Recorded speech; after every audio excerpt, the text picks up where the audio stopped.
out this new angle of the studio.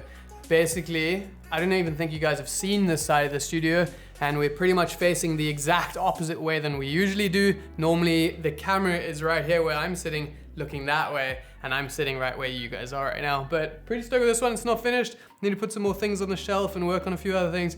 But what I'm most happy about is I got this like workbench area with a nice rubber top to like build rigs, set up cameras, and then all of the storage, all of these drawers so I can just grab things and go. Before, this whole corner was actually just like a mess of everything collecting. But anyway, let's talk about resolutions and frame rates and which ones you guys should be using when and where. We are gonna head out and test them, and towards the end of this video, I actually wanna share a hack with you guys that is gonna make sure that your footage is received and viewed in the highest quality it can be, regardless of what resolution you filmed in or anything. This is a completely separate hack that I do in every single one of my videos. So I'm gonna tell you guys about that a little bit later on. Today's video is sponsored by Storyblocks. Storyblocks is an awesome online stock media library, and we are gonna be talking about them a little bit more later on in this video as well. So let's head out and test out these resolutions and frame rates.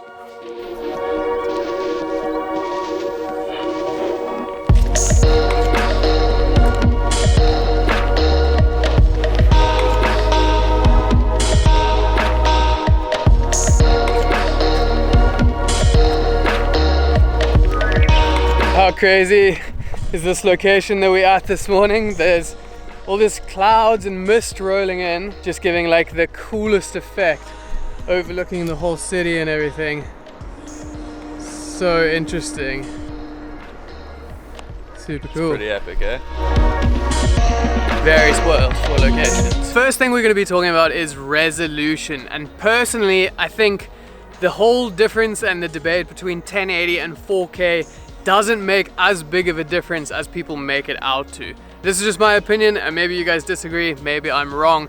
But for instance, let's take that little montage that we just opened with, and if I tell you guys that half of those clips were filmed in 4K and half were filmed in 1080, did you like notice a difference while you were watching that? Did you go, oh, that one's significantly lower quality than the previous one? I know that I wouldn't have been able to see the difference between those clips, and even now that you guys do know that some of them are in 1080 and some of them are in 4K, let's re-watch a few of those clips and see if you guys can tell the difference, even now that you're actually looking to see if you can see that visible difference in quality.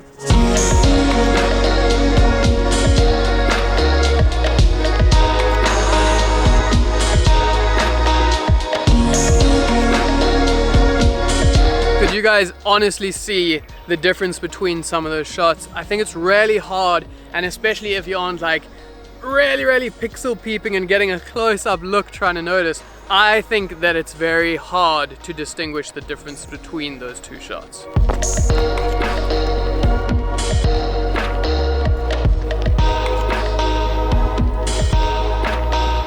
There's undoubtedly benefits to shooting in 4K, things like you have that extra resolution so you can crop in and out digitally on that frame. For something like this, if you wanted to cut out any of the ums and ahs, you can jump like this and then jump back out again and mask those little cuts to put it together. But at the same time, it's always kind of working in a compromise. You guys are gonna have bigger file formats to deal with. Your computer is gonna struggle a little bit more to edit any 4K footage in comparison to 1080 footage. And another thing to take note of is a lot of cameras lose certain features when you guys film in 4K. Some cameras might lose face tracking for the autofocus, and a lot of the other ones just have numerous things that are going to be sacrificed for filming at that higher resolution. It's something you guys need to look out for, something you need to evaluate and see which ones are more important to you if you need that higher resolution, or if having easier file formats and everything to work with and having all of those extra features are going to be more beneficial for you guys. Oh, look, it's coming in, dude. Shit. The mist is rolling in so hard right now. It's gonna be hard to demonstrate anything to you guys if we just washed out in this cloud. So I'm gonna take off the drone quickly to get some shots of the cloud and everything because of how cool it is. But hopefully it doesn't just swallow us up.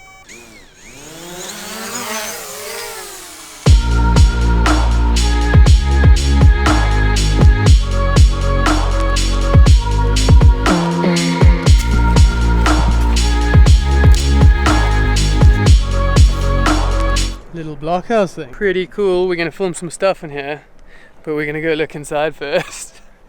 See if there's any people yet. Right, get down, you definitely have to. Weird, dude. I'm gonna start talking to you guys a little bit about frame rate now that we have a bit of an understanding about resolution, because they do go hand in hand, and you're gonna have a good grasp on both of them to be able to determine what you guys should be doing in that particular situation. So let's talk frame rates. Go see what's in there, Jay. This one's got windows. Let's go through there. Okay, grab that one.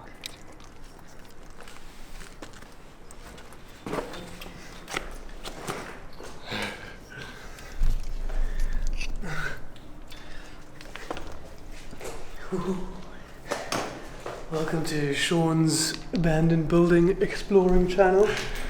Yeah, the doorway. Would have been helpful 20 seconds ago.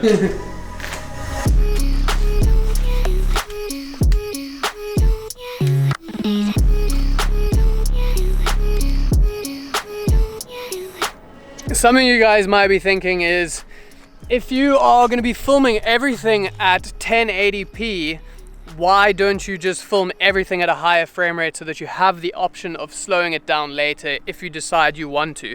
And that is a good point, but here's the thing.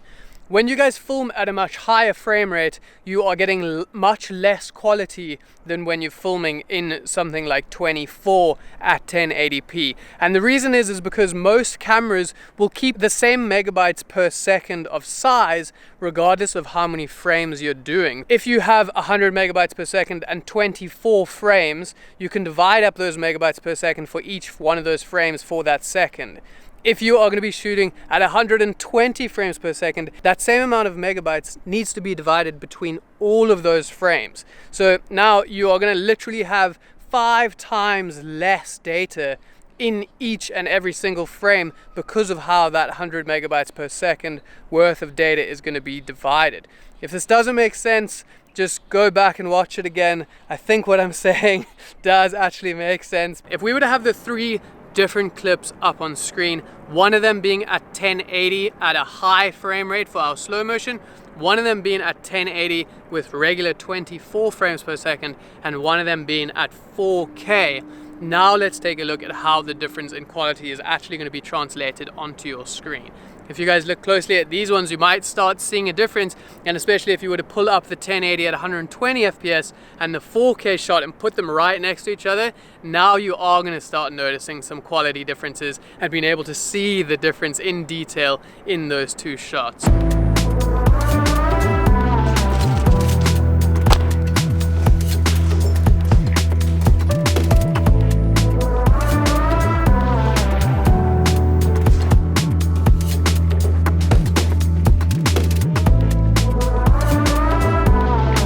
So back in studio, just checking over the clips, really seeing how much difference you can see between each and every one of them. And I just wanted to take a quick second to talk to you guys about the sponsor of today's video, which is Storyblocks. Regardless of if you guys want 1080p footage, 4K footage, Storyblocks has stock footage in all the different resolutions and the highest quality stock footage that you guys could ever want. They have over 1 million different assets on their website, not limited to just stock footage. They have motion graphics, they have sound effects, they have music, they have so many different things. And if you guys sign up for a Storyblocks membership, you pay a small monthly fee and you get unlimited access and unlimited downloads to all of the assets that Storyblocks has on their website. Storyblocks has an initiative called Restock, which is an ongoing initiative that's working to create a library of footage that represents everyone from all different communities. They're doing things like putting a spotlight on various LGBTQI creators and committing to at least 20% of their footage by 2022 containing Black, Indigenous, and people of color. I think that's something that is awesome to notice, and it's a pleasure to be working with a company that is interested in making such a difference in this industry. I'm gonna leave them linked down in the description. They truly are an amazing platform for creators like you and I, and it's something that I use all the time in my videos, so go and check them out. Let's get into actually checking out the quality of our footage, because unlike Storyblocks, it isn't always the best quality and in any resolution that you want it to be in. I think at the end of the day, it really comes down to deciding what is going to be most important for you. The whole thing about this is that it's mostly about compromise and what is going to be more important for you in that situation. If you guys can afford and spare to film in 4K and you don't need slow motion, then go ahead and do that. Get the highest quality footage you can, because that's going to mean that you're getting the best of that scene that you possibly can. And sometimes it can almost feel wasteful to get some bad quality shots of an epic location or somewhere where you might have traveled to.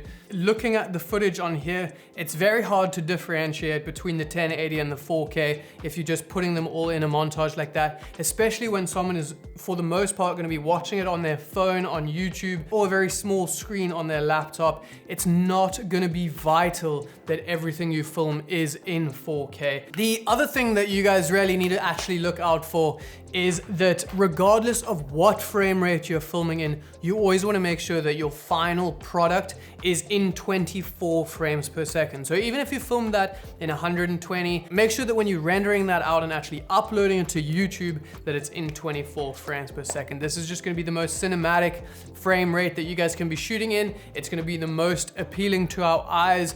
Now, to the very important hack that I mentioned at the beginning of this video of how you guys can be sure that your video footage is going to be watched in the highest quality. The other thing that I like to do for almost all of my videos is, regardless of what resolution I filmed it in, even if it is filmed in 1080, I like to render it out in 4K when I'm done with that project. And the reason being is because when you upload it onto YouTube, if you have a 4K file, even if that original footage is 1080, YouTube is gonna give you more bandwidth. They're gonna not compress it as much, and you're gonna end up with a better looking video on YouTube. So that's something super important and something that I've found really useful, and something that I honestly do with all of my videos these days. Keep in mind that other platforms like Instagram, for example, this is not the case, and having a much higher quality file uploaded to Instagram